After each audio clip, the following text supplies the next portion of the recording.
Sabi niya, boss, gusto mo dukutin na lang namin eh. Lahat ng mga ebidensya lahat sa Laguna nang gagaling, tsaka Tanay. Paano nangyayari yan? Siya rin na po pumilit na isabit yung mga pulis. Alam ko, hindi na siya naawa doon sa mga tao na wala namang kinalaman. Rinig mo, Opo. kilala mong boses ni Opo. Atong Ang. Medyo malat po. Malat? Sa cellphone. Paano mo nalalaman na boses ni Atong Ang yung nasa loudspeaker? Ay, siya lang naman po ang tinawagan niya na Boss A eh. So yung sinabi ni Atong Ang na nag-volunteer ka daw na pagdudukutin nila yung mga tao na yan. Yes, sir. Ganito po yan, sir. Sir, Kwento ko, ganito po, sir, ang kwento dyan, sir. declare mo muna. Yes, sir. Totoo yan, sinabi mo during a meeting. Sir, hindi ko na po matandaan na, kung nasabi ko, pero kung may nabitawan mo akong salita, pero pabito man siguro, sir, hindi ko na matatandaan, sir. Pero nagkakaroon po kami ng case conference meeting together with the anti-cybercrime. With the NBI po, sir. Sandali, makinig ka. Ikaw ay hindi ka pa retired eh, hindi ka pa malimutin. Words like that cannot just easily slip by your mind. Kung sinabi mo na nag-volunteer ka sa kanya na pagdudukutin lang natin yan, sir. True or false? No, sir. Ha? No. Yes, sir. So nagsinungaling si Atong Ang. Hindi ko na po matatandaan, sir. Ang paggamit sa pananampalataya sa sugal, yung baka sakali, yung pampaswerte, yung mga sugarol, grabe yun ang mga superstitious beliefs. No? Meron silang superstitious beliefs na pag magsugal, di pwedeng kailangan iwasan pag may maglibing na patay. No, isa yan sa superstitious belief. Pero ang paggamit sa pananampalataya sa sugal, lalo na sa swerte, mga kapatid, ay hindi ito turo ng simbahan, hindi ito turo ng Diyos. Hindi ito turo sa Biblia and even sa Catechism of the Catholic Church. Dahil ang tunay na kahulugan ng pananampalataya, kung tingnan natin ang Hebreo Kapitulo 11, versikulo 1, ang pananampalataya ay katiyakan sa mga bagay na inaasahan, kasiguruhan tungkol sa mga bagay na hindi nakikita. Ibig sabihin, ang tunay na pananampalataya ay paniniwala sa Diyos at hindi sa kapalaran ng swerte. Di ba?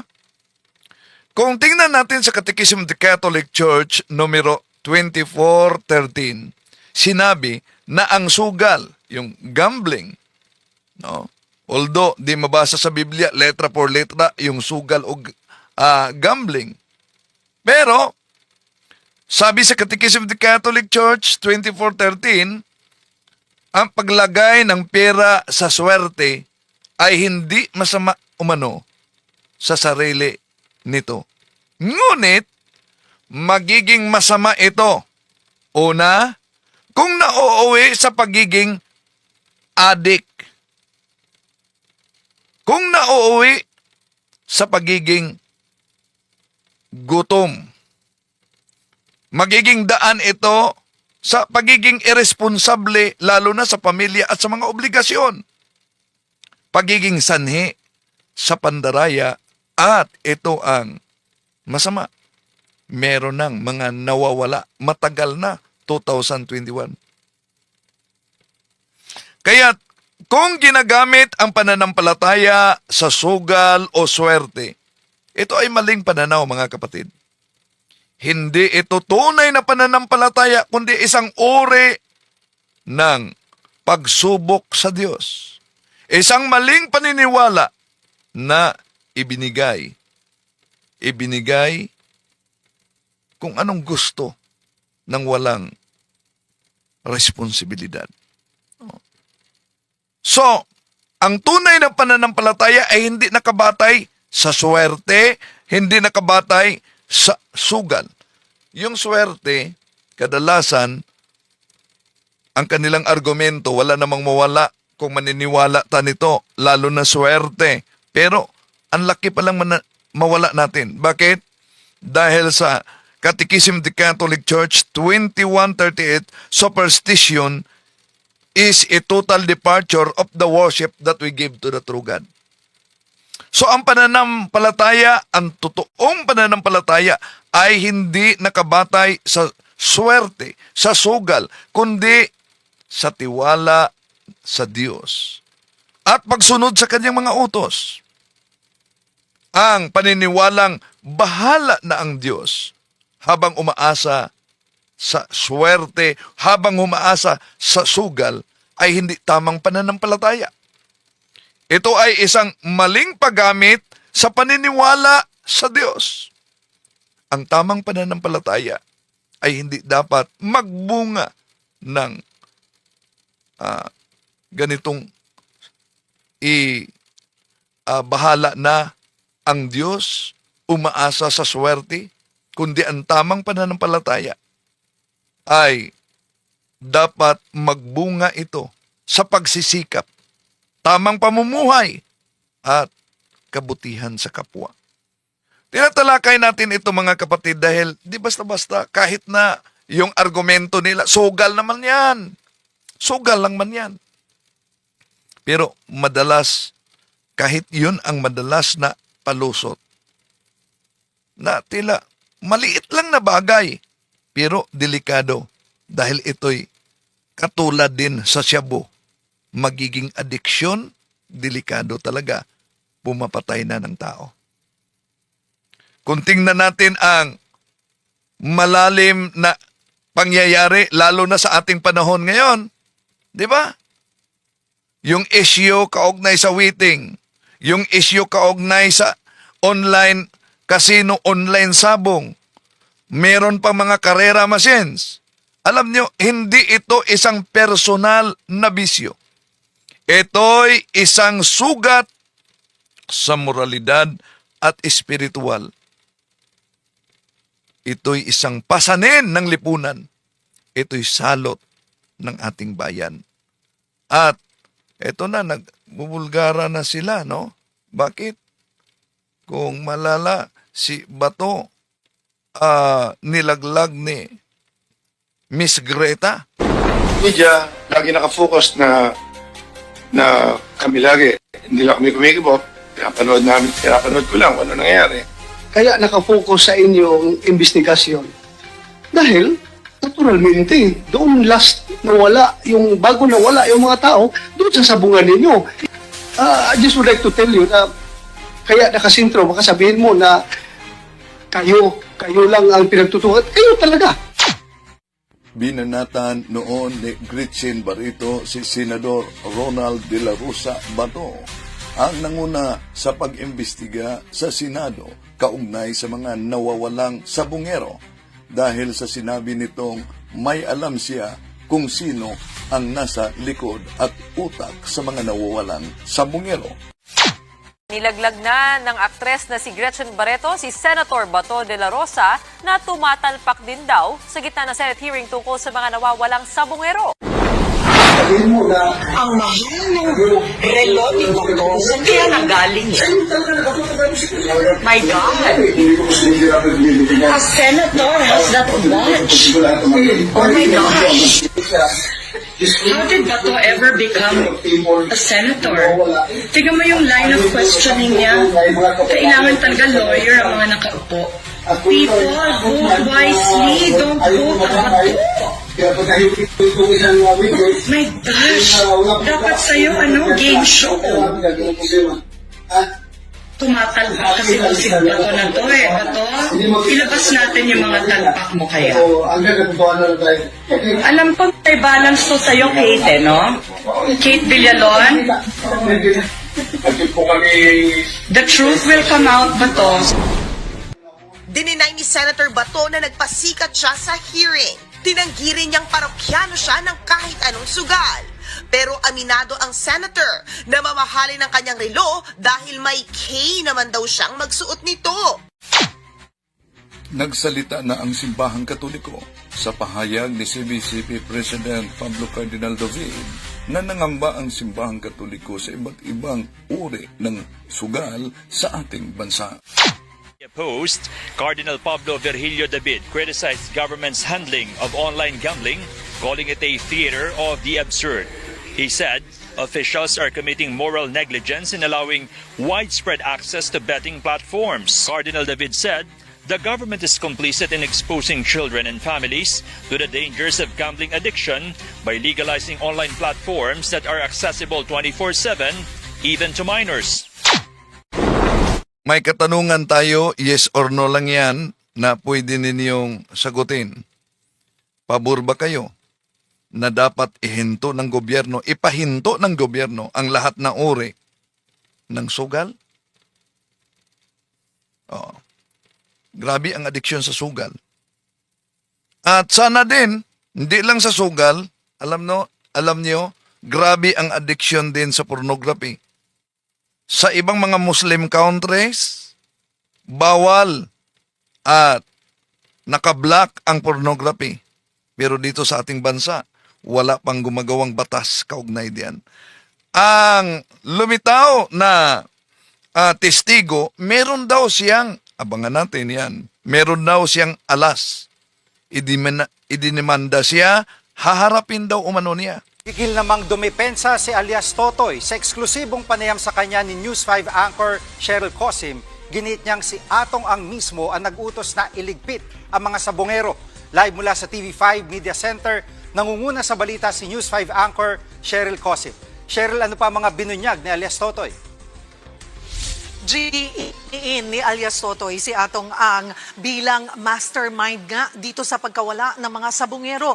Idinawit din ni Totoy ang dalawang witness na kasama ni Ang kanina sa pagsasampa nga ng reklamo sa Mandaluyong Prosecutor's Office. 15 years daw silang magkasama kaya alam niya ang lahat ng sikreto ng negosyante. Umabot na raw sa 108 sabongero ang umano'y ipinapatay ni Ang. Ayon pa kay alias Totoy, may hawak siyang USB at nandoon daw lahat ang mga ebidensya. Narito ang kanyang pahayag. Mr. Atong Ang, yan lang masasabi ko sa iyo. Huwag ka magtago sa katotohanan. Ikaw mismo nag-utos sa akin at ikaw mismo ang nagsabi dyan sa grupo ng mga pulis na iligpit na yan. Huwag ka magtago sa palda ng nanay mo, Mr. Atong Ang. At Cheryl, ano ang reaksyon ni alias Totoy sa patong-patong na reklamo laban sa kanya? Handa raw sagutin ni alias Totoy ang mga reklamo. Pinabulaanan niya na sinubukan niyang humingi ng pera kay Ang. Si alias Totoy pa raw ang 2 beses na pinadalhan ng sulat ng kampo ni Ang para baligtarin nga ni Totoy ang kanyang mga pahayag kapalit ng kalahating bilyong piso. Narito ang kanyang pahayag. Nakakatawa naman, isang bilyonaryo, isang makapangyarihan na tao, kikilan ko. Ubod ng sinungaling yan, Cheryl. Ang gusto niya, tanggapin ko na yung offer niya at lumayas na daw ako. Punta na lang daw ako sa ibang bansa at ayusin ni Attorney Carol. Yan si Attorney Carol, kasabwat yan sa patayan. Alam ng lahat yan. May iba pa bang pinangalanan si alias Totoy? Jiggy, ibubulgar pa raw ang mga sangkot na pulis para makarating na nga ito kay PNP Chief Nicolas Torre III. Kinaladkad din ni alias Totoy ang pangalan ng aktres na si Gretchen Barreto. Imposible raw na walang alam itong si Barreto, lalo't miyembro raw siya ng tinatawag nilang Alpha Group. Pakinggan natin ang kanyang pahayag. Dahil ba close sila ni Ginoong Atong Ang or may nakita mo ba or alam mo ba na talagang may direct involvement siya dito sa missing sabongeros? Yes, Cheryl, kasi sila nag-usap-usap din yung mga yan. Bago mangyari yung mga krimen na yan, nag-usap-usap yung mga yan. Mayroong ibang ayaw pumayag, pero majority yung pumayag. Ang sabi nga ni Mr. Atong Ang, kung hindi natin gagawin ito, babagsak yung negosyo natin. Kaya yan sila, nag-agree yan, kasama yan si Gretchen Barreto. Madam Gretchen, parang awa mo na rin sa sarili mo. Kung gusto mo, tumistigo ka na rin para mapatunayan natin. Okay, may nabasa ako dito ni St. Oscar Romero. Di siya bumuto daw dahil tumaya siya ng di ko na lang pangalanan. Pero naalala nyo ba na dumaan din yan sa Senate hearing kaugnay sa issue na pag malaki na ang price ay may pinipili silang sinong manalo? Pero ano na kaya ang resulta sa naturang investigation kaugnay niyan? Ha? So, sa sugal mga kapatid, iba't ibang anyo ng sugal, ito'y patuloy talaga na nagpahina sa ating bansa. Dahil may tinatawag na sistematikong korupsyon kahit na sa mga video karera. Sa likod ng bawat sugal, merong mga pagbibigay, ayuda sa sinumang pwedeng magprotekta sa kanila. At may napaulat ba na pwedeng sa politiko, may tumanggap ng suhol galing sa sugal, may sa mga pulis, kaya nga sa issue dito, di ba? May senador daw, may 2 congressman daw, may mga mataas na posisyon sa pulis. Anong dahilan? Upang magbulag-bulagan. Upang magkunwaring wala silang nakita at wala silang alam. Sa ganitong paraan, pinalakas nito ang kultura ng katiwalian. Pasok muna tayo sa punto por punto mga kapatid dahil may meeting kami, may mga seminarians daw na dumating. No? Nagtawag sa akin si Doktor. Okay. So, pasok na tayo sa punto por punto sa pagkakataong ito. Sandali muna. Okay. So,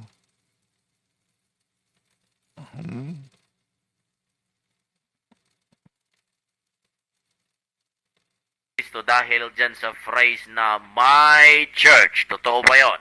Ayon po sa kanya, mga kababayan, sa Pasugo Magazine daw mababasa ang pahayag ni Felix Manalo na my church. Tanong, totoo ba ang kanyang sinasabi? Sige nga, totoo bang nasa Pasugo Magazine yan?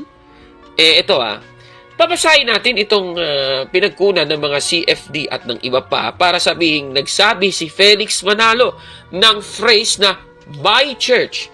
Dito po sa article ni Teodoro Locsin, Felix Manalo at 1 Foot in Heaven. Ito po pala ay galing sa Free Press, February 11, 1950 issue. Ganito po ang ating mababasa. When we expressed shock at such censorable language, Manalo said, "Why, who is Quirino? He is a man just the same as I am. I am not afraid of him. Show fear to no man. That is the best way to defend your rights. Members of my church were beaten up, some killed, because they refused to vote for Quirino." Dito po sa nabasa natin, na galing pala sa Free Press, hindi pala sa Pasugo Magazine, nagsabi si Felix Manalo na members of my church were beaten up. Mali pala itong si Alpha dahil sa Free Press at hindi po sa Pasugo Magazine ito mababasa. Naku naman. Kaya at this point, ang masasabi ni Cabornok, busted! Yan! Mali yan! Nako.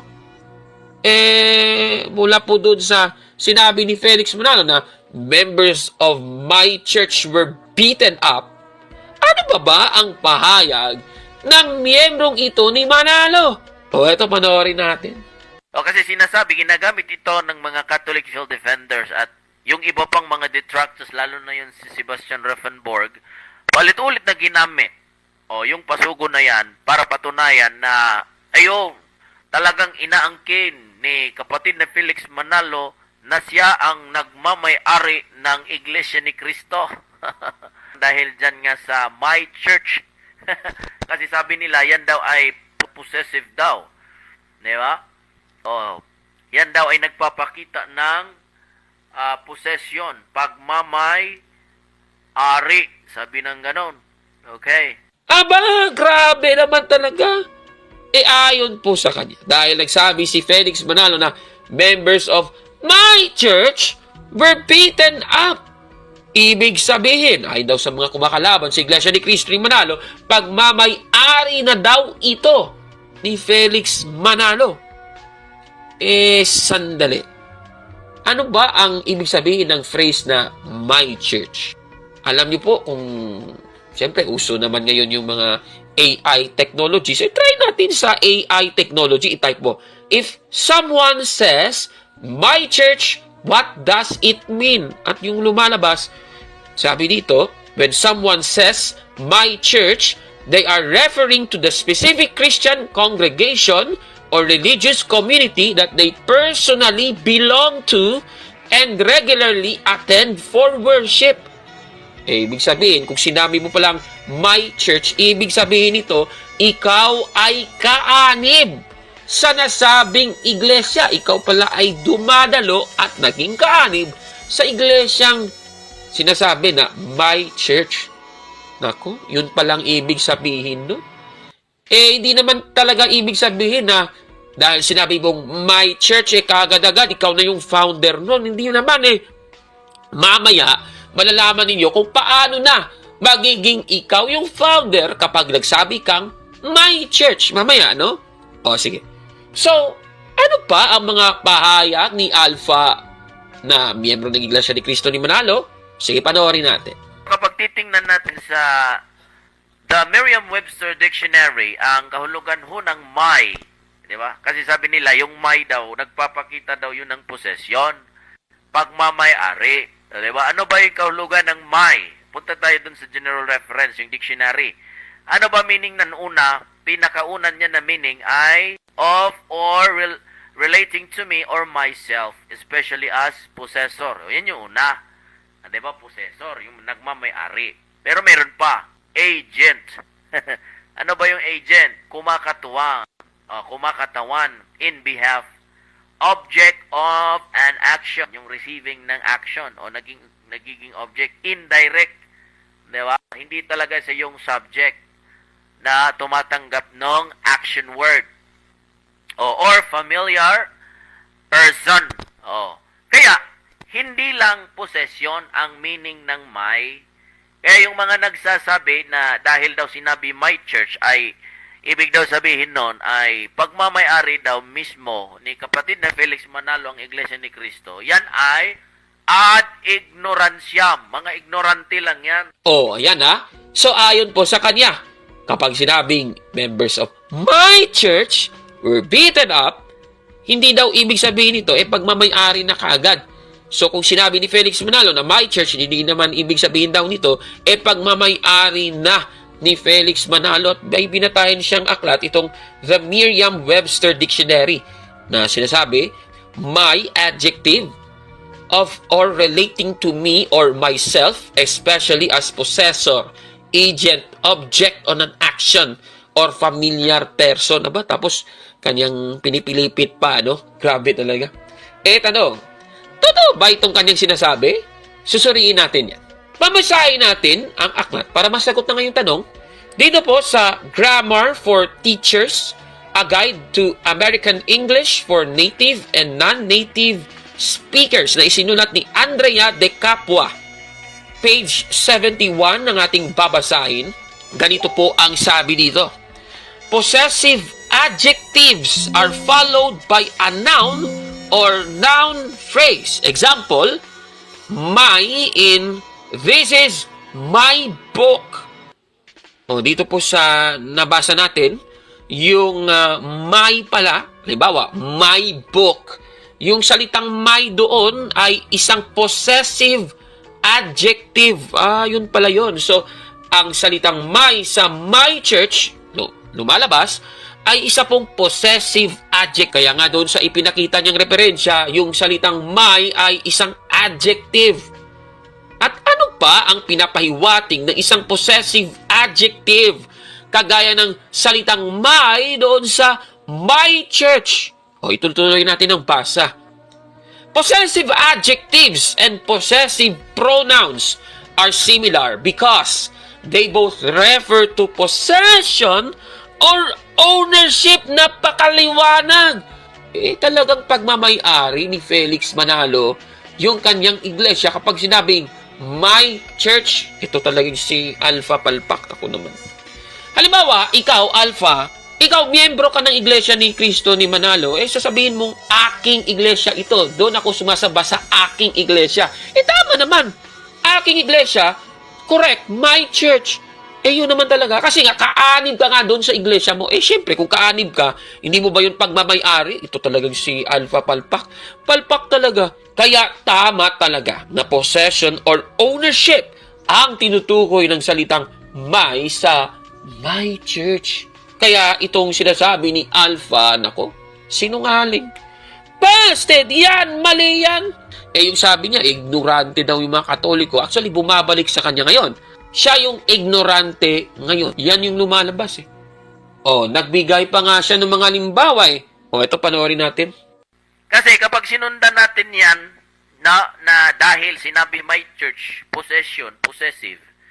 So, ibig mong sabihin, mali din yung sinabi ni Rizal. Diba, sabi kasi ni Rizal, my country.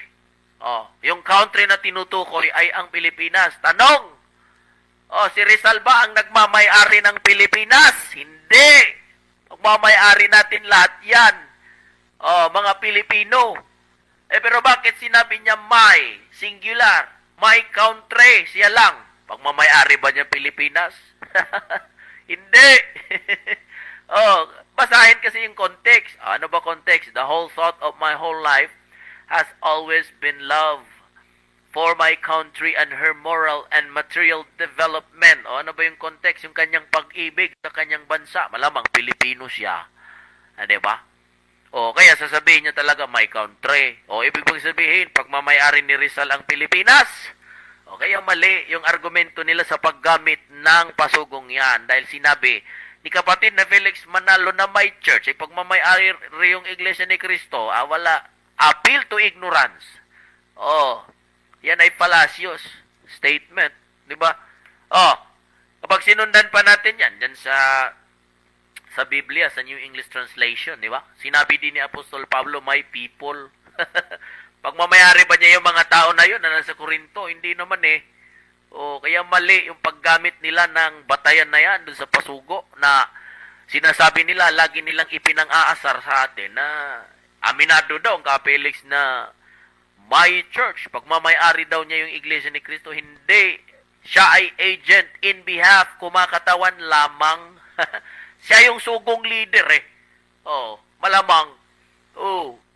Ganon din si Rizal, di ba? Yung dahil sa pagmamahal niya sa bansang Pilipinas, ipinaglaban niya yon laban sa mga praile. My country, sabi yung ganon. Ganon din si Apostol Pablo, my people. Doon sa iglesia na kanyang pinangungunahan. Doon sa kanyang halimbawa, mga kababayan, halimbawa, yung sabi daw ni Rizal, love for my country. Yung tanong niya kaagad, dahil sinabi ni Jose Rizal na my country, ibig bang sabihin nito, si Jose Rizal na ang may-ari ng Pilipinas? Grabe namang logic niya, no? Kakaiba. Sandali. Ano ba ang ibig sabihin kapag sinabi mong my country? Halimbawa, sasabihin, I love my country. Diba? Paano kaya kung gano'n? Ibig bang sabihin to, ako na ang may-ari ng bansang ito? Yan bang lumalabas?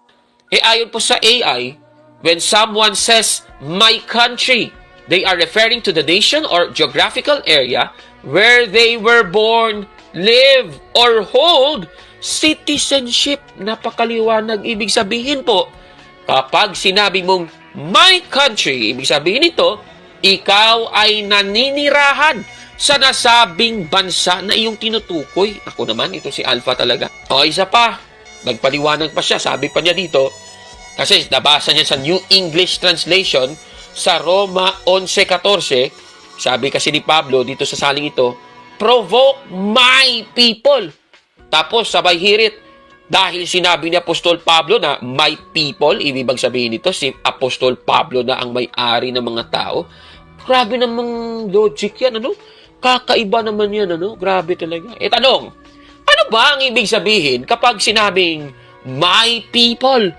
When someone says, my people, they are typically referring to a group of individuals they feel a strong sense of connection with.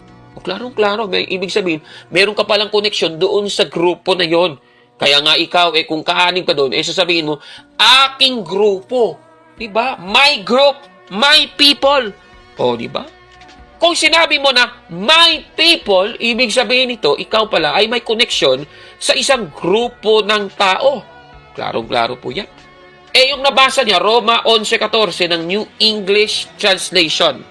Katunayan, sa iba pang ang salin. Halimbawa, ito na sa New International Version, in the hope that I may somehow arouse my own people to envy and save some of them. Klarong-klaro. Hindi lang my people, yung sinasabi, ang sabi dito, my own people. Klarong-klaro. Ownership. Grabe, diniin na talaga ng talata. Talagang nagpapahayag ng possession or ownership. Ako naman. Kaya nga nagtataka ako, kahit ka sa ibang salin, yung my people, my own people, ayaw niyang maniwala na ito'y possession. Possession nga yan. Kaya nga, my own people. Grabe naman. Tapos, meron pa siyang isang halimbawa na akala niya, nakakalusot na siya. Eto, panoorin natin. Kapag susundan pa natin, mga epokrito. Di ba? Appeal to hypocrisy itong mga Catholic Field Defenders. Bakit? Kasi nga mismo, si Pope Pius V, di ba sinabi din niya, my church. So, ibig bang sabihin, pag mamayari ni Pope Pius yung Catholic Church? Hindi. Appeal to hypocrisy. Ayon sa kanya, doon sa aklat na the Church of Rome, not the ancient church of this country, sabi daw, railing at my church. Yan daw ang sabi ni Pope Pius V. Ayon kay Alpha, dahil sinabi ni Pope Pius V na my church, ibig bang sabihin nito, si Pope Pius V na ang may-ari ng iglesia? Ulitin natin, kapag sasabihin kong my church, ibig sabihin nun, kaanib po ako sa iglesyang nabanggit. Ibig sabihin, dahil sinabi ni Pope Pius V na my church, pwede ko bang sabihin na iglesia ni Pope Pius V? Pwede, di ba? Ano bang iglesia ni Pope Pius V? Di iglesia katolika? Naku naman, grabe naman talaga. Ganito, para simplihan natin. Yung iglesia ni Pope Pius V, yan po ay isang descriptive name. Pero, tatanungin ka, ano ba yung iglesia ni Pope Pius V? Siyempre, yung sasagot iglesia katolika, apostolika romana, kasi yan yung official name. Diba ganun yun? Ngayon, si Kristo naman. Nung sinabi ni Kristo na my church doon sa Mateo 16:18, ibig sabihin ba nito siya na ang founder ng iglesia? Hindi pa. Naging founder si Kristo ng kanyang iglesia nung sinabi niyang I will build my church. Di ba napakaliwanag? Ibig sabihin nun, yung kanyang kinaanibang iglesia, siya yung nagtayo nun. Kaya nga, I will build my church. Klarong-klaro naman yan. Ano ba ang mas lumilitaw dito? Ibig sabihin, pwede naman pala nating tawaging iglesia ni Kristo ang iglesia na itinayo ni Kristo. Pero, yan po ay isang descriptive name lamang. Hindi po siya official name. Yung official name, Iglesia Katolika Apostolika Romana. At dapat tunayan na po natin yan dati pa Diba? Ngayon, dito naman sa sinabi ni Felix Manalo na members of my church were beaten up. Sinabi lang po yun ni Felix Manalo dahil kaanib siya ng iglesyang yon na kanyang tinutukoy. Klarong-klaro naman yan. Kaya nga pwede nating tawaging Iglesia ni Manalo. Pero hindi yan yung official name. Descriptive name lang po yan. Iglesia ni Manalo. Ano bang official name? Di Iglesia ni Cristo. Wala naman tayong tutol doon. Yun naman inirehistro nila sa Securities and Exchange Commission. Diba? Iglesia ni Cristo. Church of Christ. Diba? So, tanong, pwede bang tawagin nating Iglesia ni Manalo? Siyempre pwede. Dahil yan ang descriptive name. Halimbawa, Iglesia ni Alpha. Pwede bang tawagin yon? Pwede. Diba? Mas lalo pong napatunayan natin, base sa ating natalakay, na mali ang katwiran ni Alpha, palpak na ito. Palpak talaga. Naku. Ang mga arguments niya, hulog kay Caborno, mga kababayan. Ano po masasabi ninyo sa ating episode ngayon? Paki-comment po sa baba, mga kapatid. At kung like po ang video na ito, paki-smash ng like button at mag-subscribe sa ating YouTube channel, Factbusters PH. Kaya, huwag maniwala sa sabi-sabi. I-check mo na kung fact nga talaga. Hanggang sa susunod na episode, ako po si Caborno. At ito ang Factbusters! Mga kapatid, magandang araw po at kapayapaan ay maghari sa ating isipan at sa ating puso. At follow and subscribe, Factbuster PH at The Beloved Catholic sa Facebook page ni Caborno. At abangan nyo si Caborno, no? Dahil marami siyang i-reveal na mga maling aral at matutuhanan natin ang katotohanan. Dahil ang katotohanan ay magbigay sa atin ng tunay na kalayaan. God bless!